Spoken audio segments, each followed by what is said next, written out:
Hürmetli vatandaş, bugünkü leksiyalarımızı başlayımız. Bugün leksiyada Sıdıkacı Rozi, Washington'dan sözdeyimiz. Bugün çizlağa 2024 yıl 3. ayının 29. günü. Haftaki cüme vatandaş. Bugün sizlerle sözleydiğin mesela leksiyalarımızdan eşsak. Avval bundak başlaylı, evvel vaziyet doğrusu gep kılaylı. Andan başka gepten kalışımız vatandaş. Mesela deydi hazır. Ukrayna, Rusya uruş kılıvatkalı 2 yıl oldu. Prezident Joe Biden Amerika Koşmuş Ştatları kattık muamele kıldı. Prezident Vladimir Putin'in oyunu ahırlaşandı. Rusya armiyası 20 gradus soğukta tankımız bulup ketip kaldı. Rusya istihbarat idarəsinin məxfi hüccəti də Rusya 6. ayğıca bərdaşlıq bir eləndi yox. Bəlkə bərdaşlıq bir elməydi. Halqılıq beytlə 3. ayının 29. günü. Bunun da mundaq bir abzas tövəndə aşınan qoyulğan. Rusya 4. ayda gümran buludu. İstihbarat idarəsi isimsiz mundaq dokulat ilan qıldı. İqtisat tügeçti. Hazır mı berdaşlık mecbuma Rusya digeni? Embargo. 2 yıllık uruş. Hazırkı zaman uruşudu pul. Her bir uçuvatkan bir tal ok, bir pay ok. O dollar vatandaş. Rusya'daki bir küçük bir devletke. Küçük devlet degen cunguğu seliş olsanız Rusya Federasyonun bütün iktisadi kurulması cunguğunun Guangdong ülkesine beraber geldi vatandaş. Özü çoğun devlet, yarı zemini zor devlet. Leki onun iktisadi ahvali şunçilik. Şundaqda mı? 2 yıl uruş kıldı deyle. Amerika Koşmuş Ştatları, Gərb dünyası embargo yürgüzdü deyle. Muşu gün güçü berdaşlık bir yer sır nede? Cungo Kompartiyası, banka münasibetleri alakası, buyumla, mülazimet buyumlarını evet biriş, yetkep biriş alakası, Şərq Şimal Temir Yol, Otur Asiyadaki devletler arkalık yollap biriş, yetkep biriş. Yakında radyoda görüştürüldü. Muşula arkalık hazır 2 yıl berdaşlık bədi endi 6. ayıcı berdaşlık birelendi Rusya. Bugün bunu Rusya'nın məxfi işla idaresi. Şuna oturup koyuptu dokulatta. Onun istigazı Rusya iktisadi ciheti 4. ayda gümran buludu. İstihbarat idaresi şundaqdı da her bir hareket 6. ayğışı berdaşlık birelmeydi. Vladimir Putin puttirep turalmadı. Amerika, Rusya Federasyonu nepit yötkeş yollarını kamal kılıyor çekmedi. Yer şare payçek bazırda baha örülep ketti. Bu işten Rusya evlerinin münasebeti var payçek bazırına onu bilmeyimiz vatandaş. Prezident Zelenski hazır taң nurunun, Ukrayna Prezidenti Zelenski taң nurunun yetep kelişiden bişaret verdi. Rusya en zor embargo kılışkı duş geldi. Yakın şundaq edi, Gərb dünyası yani embargo kılmaktıydı. Hazır şundaq embargo kılışkı duş geldi. Rusya. Endi Rusya embargo duş geldi. Moskvada hazır ATM eleke pul çıkırdığan sandık. Bankalardaki pul çıkırdığan sandık var. Şunun etrafı ücret duruş, uzungu ücret duruş, xuddi sabık Sovetler hükümeti yoki devleti yemirilgan çağdaki puralar bilan banka o'tirisidagi munosabatni, ko'rinishni, shu vaqtdagi sahnani bugungi selektorsan o'xshashli sahnadir. Moskvada ATM mana shu holat ücret ichida qoldi deydi. Bu bir vaziyet vatandaş. Endi 2. vaziyet ekranda. Cungo her bir ig'vogarchilik qildi. Filipin Cungoga tiz bukmaydi. Cungoga qattiq qarshi turdi. Amerika Filipin o'rtaq mudofaaga tayyorlandi. Yaponiya urushga tayyorlandi. Cungoga tahdid yetib keldi. Amerika bilim hazinesi mundaq ko'rsatdi. Yer şari dunyoviy urushdan saqlanish uchun Tayvan muhim mudofaa sepi bo'lib qoldi. Jungo davlat mudofaa ministrligi bugun mushundaq e'lon qildi. Bundaq e'lon qildi. Birlashtirish uchun, ya'ni Tayvanni, Jungoni birlashtirish uchun urushga tayyorlik qilamiz. Bu balki rasto yoki bir popozit ish qilib, hozir vaziyatni jiddiylashtirayotgan kishi, ya'ni o'xshashli Jungo desangiz bo'ladi. Xi Jinping iqtisodni qutuldira olamdi. Hozir bu to'g'rida to'xtalamiz tuvanda vatandosh. Amerika savdo sanoat rahbarlari bilan ko'rishdi. Tunugin degan to'q, biz bugun sizlarga shuni so'zlaymiz, iqtisod sohasi bo'yicha degan to'q 27-kuni Beijingda, 26-kuni Go'yoki Jungoning yilda bir qatim ochiladigan taraqqiyot minbiriga qatnashish uchun Amerika boshchiligidagi savdo sanoat vakillari va G'arb dunyosining savdo sanoat vakillari degirak Beijingga to'plandi, yig'in qatnashdi. Şu qatorda Rais Xi Jinping 10 nafar Amerika savdo sanoat vakillari doiralari bilan ko'rishdi, 10 nafar. Tunugin kundan kelgan maqoli so'z iboralar bilan bugun sizlarga shuni tayyorlaymiz degan edik. 24 soat o'tdi, o'zgarib ketdi. Ahmiyati qolmadi vatandosh. Bunun sababi nima desangiz, mana hozir so'zlayotdi. Jonlining nazarida so'zlayotdi. Jonli nimda mavzu qo'yibdi desangiz, Amerika savdo sanoat rahbarlari Rais Xi Jinping bilan ko'rishdi. Amerika savdo sanoat rahbarlari dediki, hozir Jungoning beshig'i baloyi ofat yetib keldi. Demek bu yerda Amerika savdo sanoat rahbarlari biz sana mundaq yordam qilamiz, biz sana mundaq mablag' solamiz, biz sana o'tirishga davlat o'tirishga savdoni mundaq ravonlashtiramiz degan va'dani bergani yo'q. Hani siz biz shuningda ansiraymizda. Tarixdan bir Amerika qutuldirib kelayotgan davlatga bu Jungo degan. Amerika'nın Jungo qaratgan siyasi bugün bir raqobat, yani bir tarafida yoshirin bo'lsin, oshkor bo'lsin, odamgarchilik va Amerika mushuni bilan muomala qilyapti. Chunki bu yerda fuqarolar vatandosh. Xitoyning armiyasidan Jungo kompartiyasidan boshqa, yani Jungo fuqarolari deydigan bir ism bor bu yerda. Amerika bundan kelganda fuqarolar masalasi kelganda jur'at qilolmaydi mesela.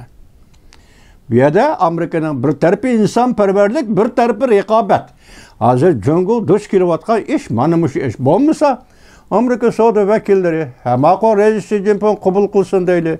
Mayli o'tgan yil Kaliforniya, San Fransisko'dagi ziyofatning davomi shu bo'lsin deyli.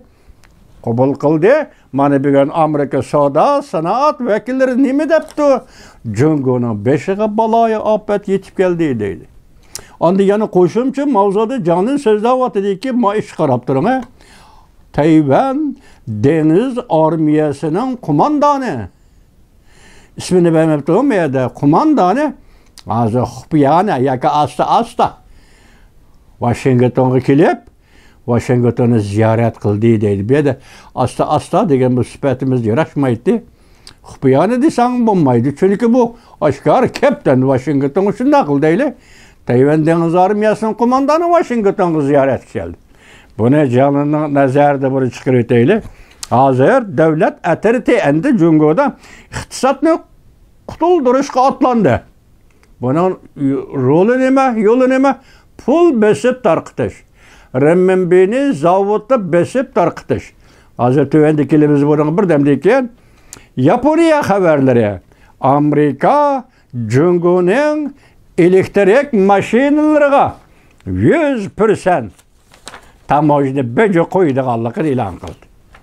Deb ko'rsatdi Yaponiya matbuotlari.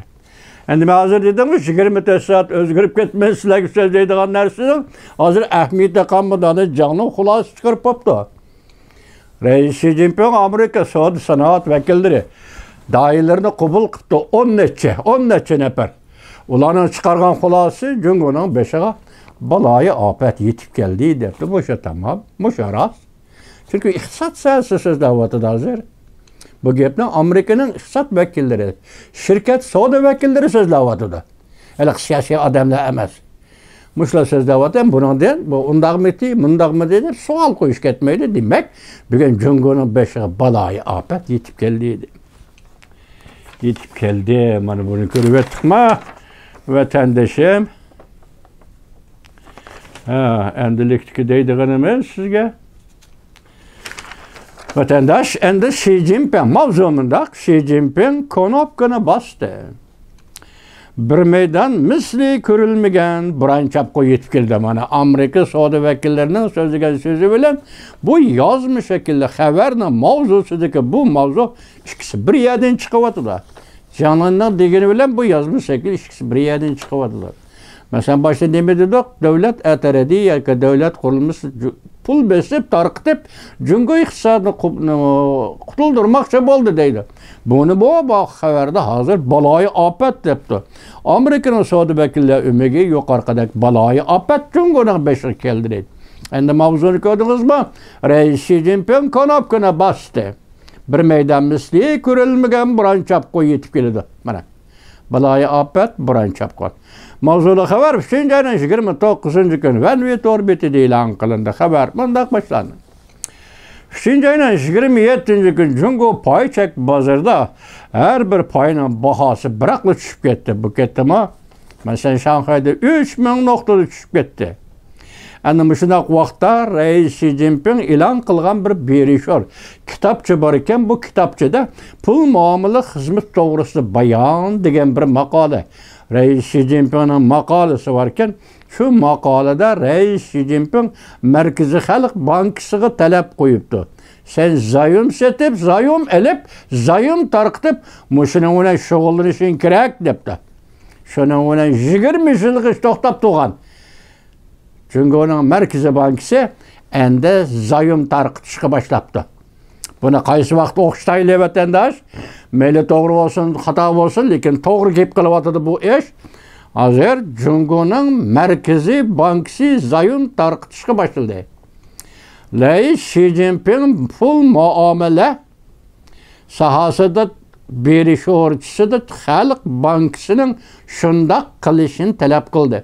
1948-yil 20-asrning shu vaqtda Jungoga hukmronlik qilayotgan balki Kompartiya bilan ishki urushga kirib qolgan Jungoning Kuomintang partiyasining raisi Jiang Zeshi xuddi shunday knopkani bosib, Rais Xi Jinping knopkani bosgandek knopkani bosib, Jungo pul muomala sohasida fabi.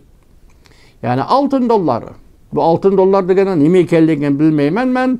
Altın dollarga barobarmi yoki dollar oltinga barobarmi? Buni bilgili olmaydi. Fabi. Bugun Jungo Kompartiyasi zayum debdi. Kuomintang partiyasi ayni chaqda fabi dedi, tarqatdi. 2 kun 24 soat o'tmay Kuomintang partiyasi cho'ng qorong'ulikda mag'lub bo'ldi. Yillar 49-yilga qadam qo'ydi. Amerika Qo'shma Shtatlari o'zi Yaponiyaning qo'lidan ozod qilgan Tayvanga marhamat Jiang Zeshi kelib mishadi yetib eling dedi, yo'l qo'ydi. Xitoyning Kuomintang partiyasi Tayvanga kirib o'rinlashdi. Hozir Rais Xi Jinping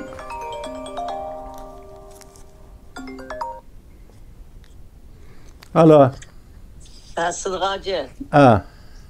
Sen neçinci yıl kelgen Ürümçi'ge? Hemen 961. yılı. Ben bana sözde vatattım. Birden de gel yaplayışı.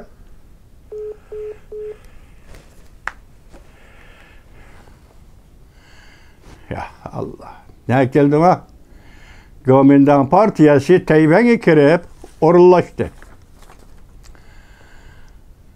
Şunu olan bugünkü dünya şekillendi. Endi hazır Rais Xi Jinping knopkani bastı. Nima knopka vatandaş?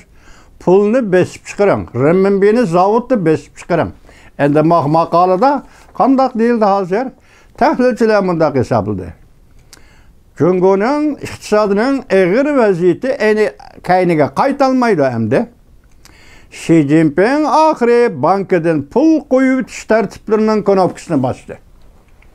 Demek bankada tutib olgan, qarz berish tutib olgan yoki shirkatlarga beradigan pulni tutib olgan yoki o tijoratni, o kasbni yo'lga qo'ymagan 20 yil ketib olgan bu katmını içip bitip Reis Xi Jinping kol koydu. Bankalar hazır. Tarap-tarapga qarz olaman deganlar qarz berishga ruxsat. Bu oyunning oxiri qarab turing, vatandoshlar. Bu oyunning oxiri qarab turing.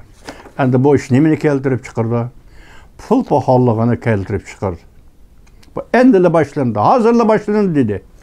Arkada pul pahalılığın dereceden taşqıra. Siz biz tasavvur qılamaydigan dereceden taşqıra pul pahalılığı Cumhurda başlandı.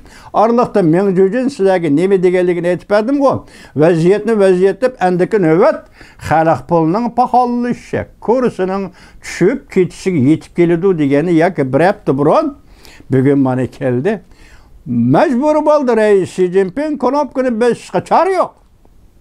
İqtisod taraqqiyoti chekinishi, iqtisodning talab ehtiyoji shu yerga keldi. Pul besib tarqitsan, jamiyatga tarqitsan.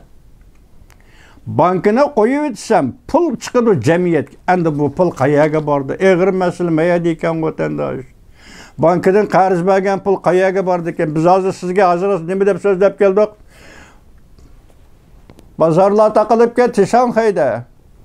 Şirketler takılıp gitti Şincin'de, Jiangsu'da.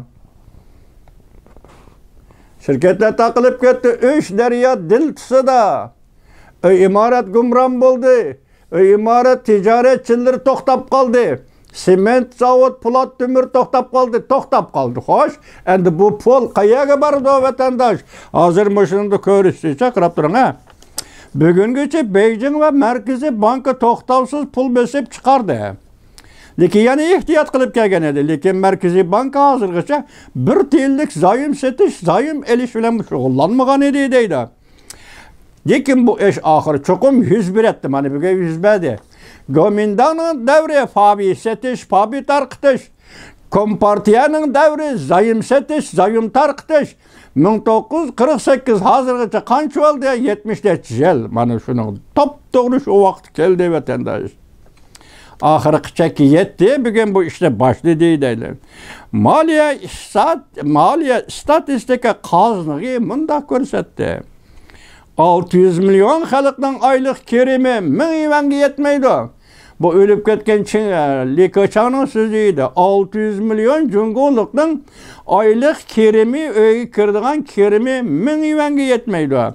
Endi bunu ko'paytib, ta'did qilib xabarda nim debdi? 1 milyar 300 milyon xalqning aylık kirimi 5000 yuanga yetmeydi. Aylık kirimi 5000 yuan öyge kirib turadigan xalq yo'q. 1 milyar 300 milyon nüfusning ichida.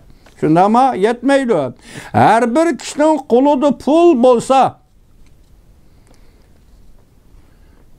ko'rib boqayli. Her bir adam pulga erişse, onun qo'lida xarjlaydigan pul bo'lsa, biz bunu ko'rib boqayli. Onun ustiga bankadan qo'yib o'tilgan pul endi nega bordi? Dedik-ku, Shenzhen'da taqaldi, Shanxayda taqaldi, Wenzhouda taqaldi, Beijingda taqaldi, her xil şirketde taqaldi. Bankadan qo'yib bergan pul nega bordi vatandaş? Savol qo'yib boqma. Bu pul deydi. En oxiri bu pul gündelik buyumlar savdo setiqi bo'ladigan bozorga kirdi. Endi nima bo'ldi? Endi kelgilik yemek-içmek keldi vatandaş. Gündelik rasxot, gündelik ihtiyoç, gündelik aştamak, sey bazarı, köktet bazarı, mantı bazarı, qasqan bazarıga keldigan bu pul. Demek sen obrot qatnashadigan zavod, fabriklar yok. Sen obrot kirib qatnashadigan, ishlab chiqaradigan zavod, fabriklar sistemasi yo'q. Chet el savdosi yo'q. Chet eldan sana zavodga bunun kilovatga zakaz yo'q. Hamma narsa yo'q. Bu bankadan qo'yib o'tgan pul yoki besib tarqatgan bozorga chiqarib o'tadigan bu pul nega bordi? İste'mol bozoriga, kundelik buyumlar iste'mol bozoriga kirdi. O vaqtda ishning bo'ladi vatandosh, endi pul pahallig'ining nima ekanligini, qanday bo'ladiganligini aşı bozorda ko'rib olasiz. O vaqtda bir to'g'ram nan yoki bir qalamning bahosi tunigan 1 yuan bo'lsa, bu qatam pul pahallashganda 10 yuanga chiqadi. Senin bankada qo'ygan 6-7 koy puling bo'ladigan bo'lsa, uning qimmati bankada turibdi tugaydi.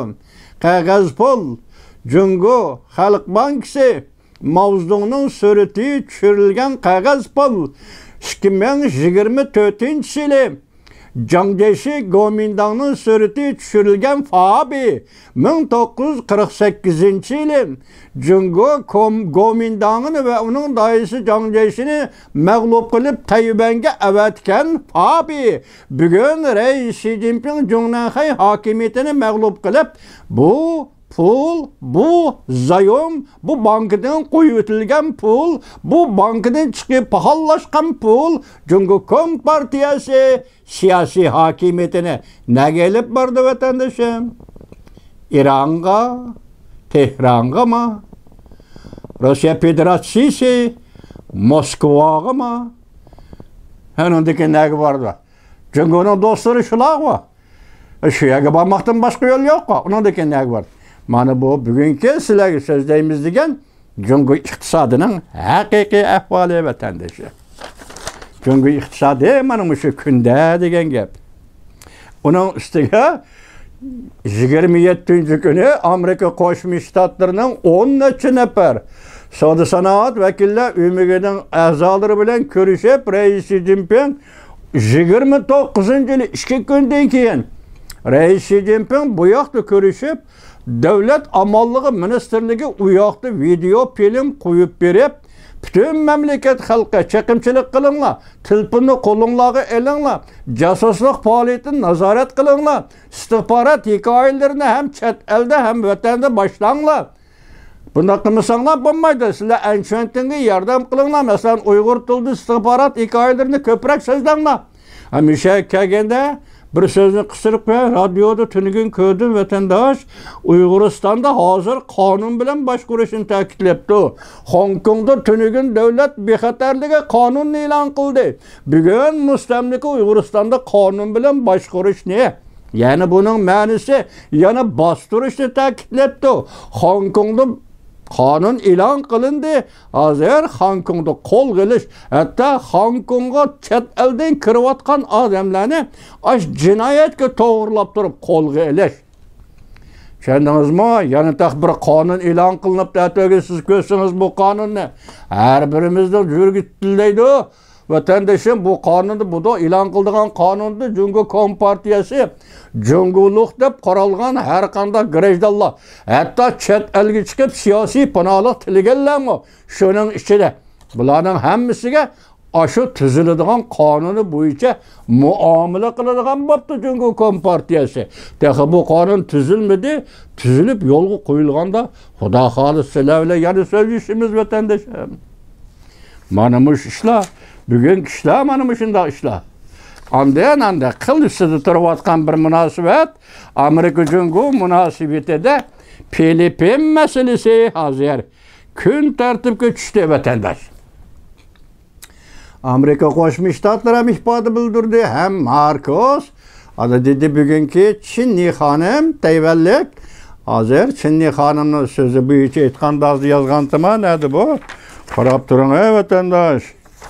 Hangi ketibdi? Chinni xonim nima deydi-da?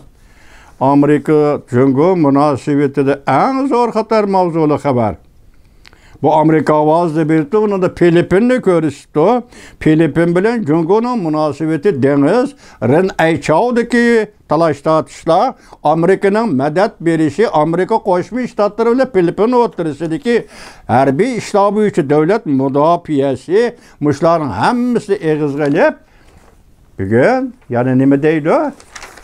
Vatandoshim, vaziyat hozir Amerika Jungo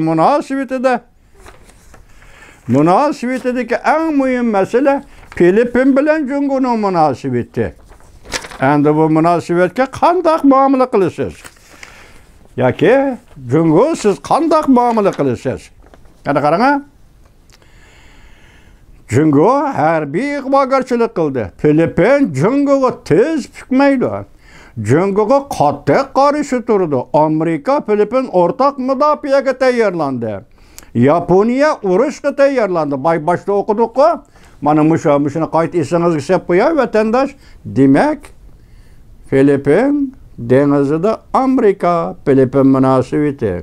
Tayvan boğazıda Amerika Tayvan münasebeti, hatta Yaponiya Tayvan münasebeti. Bularni endi bu yerda qo'yib turaylik. Jungoning iqtisodiy ahvoli. Demak, men boshda aytdim-ku, 1948-yili Pabi tarqitish. 2024-yili 3-oyda knopkani bostir, ey Xi Jinping, zayom tarqitish, hamda bankidan pul qo'yib o'tish. Bundan keyin kelib chiqadigan oqibatlarni Xi Jinping o'rdiga olamda chora yo'q. Shunda qilish kerak bo'ldi, shunda qildi degan gap. Majburlandi, shunda qildi. Shunda qilishga majburlandi, shunda qiladi degan gap. Mana bu kurashning tarixi, mana bu dunyodagi cho'ng-cho'ng imperiyalarning tarixi vatandosh.